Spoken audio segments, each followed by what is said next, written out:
Nike is a go-to footwear brand that almost everyone loves to wear. But their excellence is more than luck, since the company itself was founded by a greenhorn with hopes and dreams. But behind these dreams was a lot of hard work, dedication, vision, relentless focus, controversies, and strategies. So let's uncover the real story about the rise of Nike and how it became the largest footwear company in the world.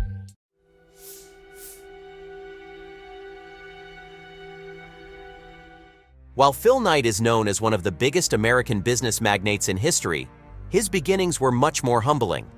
Unlike many other successful people who have been trained to become rich since their childhood days, Phil wasn't. His childhood was actually quite simple, as he was raised in a middle-class family. One day, Phil suddenly woke up just to realize that he had no purpose in life.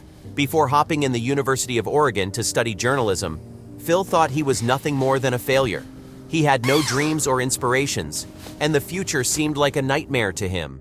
But after he enrolled in the University of Oregon to study journalism, not only he developed his skills as a great journalist, but he also had a keen interest in running. However, even if he wanted to become an athlete at 24 years old, he realized that it was already too late.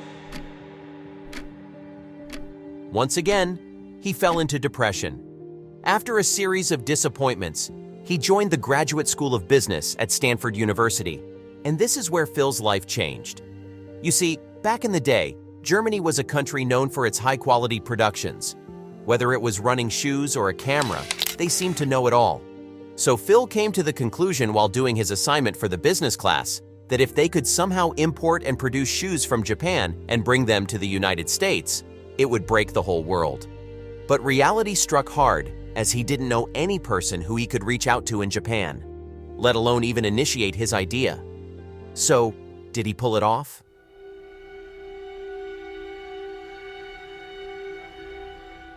Well, a twist of fate happened, and just like any main character story, it was time for Phil's character development arc. After graduating from the business school in 1962 and having no real aspirations, Phil went back to live with his parents. But this time, something was different. Phil was so done with his situation that he decided to stand up for himself and went to travel around the world with one of his friends. So both friends visited classic European countries and even got a job in Honolulu selling encyclopedias door to door. But this is where Phil realized that he sucked at sales. This was due to his low demeanor and shy personality. So what did Phil do? Well, he said goodbye to his friend and went on the journey alone. But what happens next is interesting, since Phil goes to Japan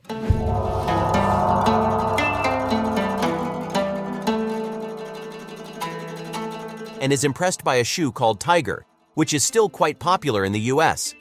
This shoe was made by a brand called Onitsuka, and Phil decided to cold call the company to arrange a meeting even though he was shy. What a powerful man! Phil went into the meeting and even studied a book called How to Do Business with the Japanese. In the meeting, Phil impressed the Japanese company since he came up with a full business plan on how to sell their shoes in the US. But when one businessman raised a simple question, it made Phil feel blue. You see, Phil was a fresh graduate with no business experience whatsoever. And when the Japanese businessman asked him, "Which company are you from?" Phil's world felt like it crumbled. But being the crafty journalist he was, Phil came up with a random name and said he was from the Blue Ribbon Sports of Oregon. The meeting went well, and they asked Phil to become their official distribution partner.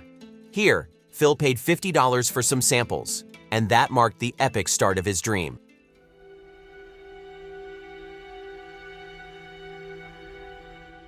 Months passed by, but there were no shoes. Phil's father actually laughed at him, saying that his $50 sample investment was gone and he got scammed. In desperation, Phil pushed hard and took a job as an accountant, which he really didn't like. And one day, the samples arrived. He took the sample to running coach Bill Bowerman, who was quite popular in the running world. Thankfully, Bowerman loved the quality, made some adjustments, and decided to become Phil's business partner. They kept improving the shoes till they became good for runners and sportsmen. So that's where they came up with a new company named Blue Ribbon Sports. It's crazy to see how one lie turned Phil's life upside down. But even if Phil had one of the best co-founders, great distributors, and a shoe itself, There was no place to store them. You see, Phil wanted to sell the shoes for $3.33 per pair, but none of the stores would take him seriously. Well, it was time for Phil to sell these shoes himself. So that's where he started selling the shoes with Bowerman's connections. In just 3 months, they sold around 300 shoes, and in their first year, they made $8,000 profit. Selling became easier for Phil since this was a product that he actually believed in. Things were getting good, and Phil even took out a loan to move the company out of his parents' basement into its first franchise. And since Bowerman had a full-time job as a coach, Phil decided to hire someone who goes by the name of Jeff Johnson, the man behind the company's iconic name, Nike. But for now, the company was still Blue Ribbon Sports. In just a few years, Blue Ribbon Sports became a fantasy for runners, and it came to a point where they were designing Onitsuka's shoes themselves. Moreover, in 1969, Blue Ribbon Sports made a total of $300,000, becoming the highest-selling shoe company. But just when things were going well, Phil had no idea that the biggest betrayal of his life was coming.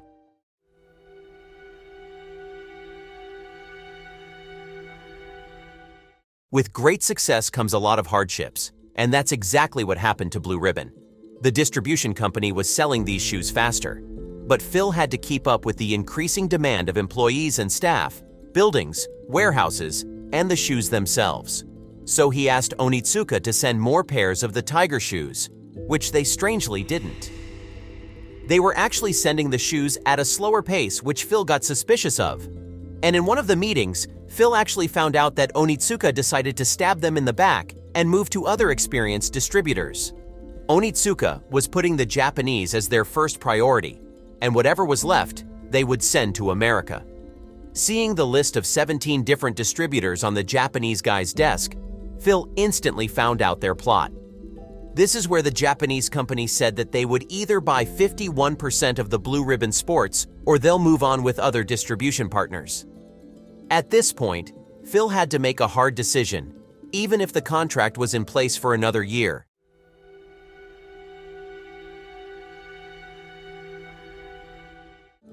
Now things were quite intense, but Bowerman and Phil realized that they could just create their own brand with Bowerman's designing capabilities. They started a meeting but needed a new name. At first, Phil wanted to name the company Dimension 6, but it seemed horrible to everyone. But at the right time, one of their employees, Jeff Johnson, said they should call the company Nike, which Phil was confused about. But after knowing that Nike is the Greek-winged goddess of victory, that was it. Phil was sold. And that's when they started hiring a new team, and one of the graphic designers they hired from a university created the iconic swoosh logo of Nike. But the interesting thing is that she only got paid $35 at that time. However, they came up with many manufacturing problems, which made Nike's team quite concerned.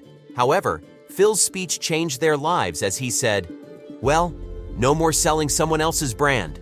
Onitsuka has been holding us down for years. Their late deliveries, their mixed-up orders, their refusal to hear and implement our design ideas. Let's not look at this as a crisis. Let's look at this as our liberation." This was the birth of Nike. To avoid the same mistake he did with Onitsuka, Phil made a network of manufacturers that he could always reach out to. However, this is where Onitsuka actually sued Nike, claiming that the new brand breached their contract. But the verdict came in Nike's favor, and both companies left each other. In 1971, Blue Ribbon Sports became Nike, and they started doing well. Real well. They started doing $1 million a year, then $14 million a year, and even $28 million a year.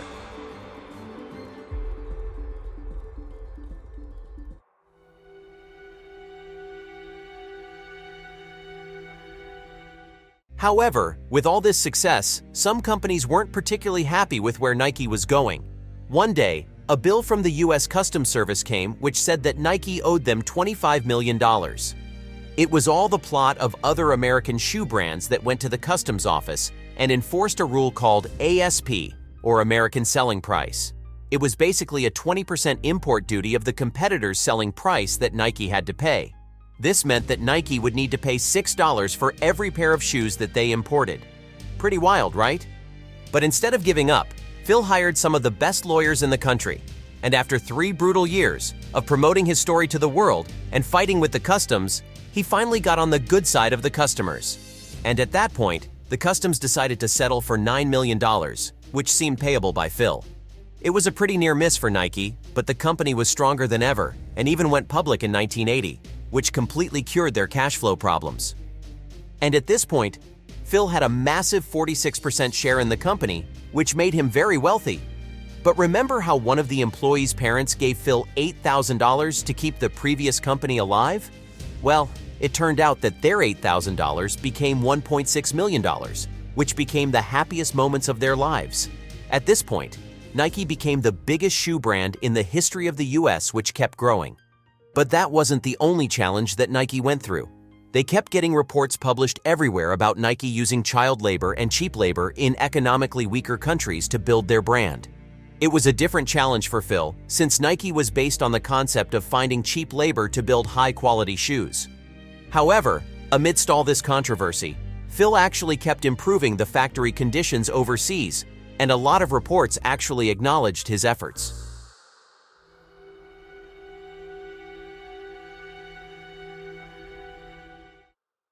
Despite the adversity, Nike learned from its mistakes and kept breaking records. In 2018, the company launched a new ad called Dream Crazy, which took over the world. There was one side of the party that didn't like that, and the other side took it as inspiration and started wearing Nike. The controversial campaign took Nike to bigger heights, and today, it is the biggest footwear brand in the world. Nike is trusted by millions of people across the globe, and the numbers do not lie. Behind Nike's success, there were lots of dreams, controversies, and sheer hard work that took it to where it is today. So don't ever give up and chase your dreams. Or in Nike's words, just do it. If you liked the video, please make sure to subscribe to our channel and ring that bell icon to get notified of newer videos and documentaries. Until next time, peace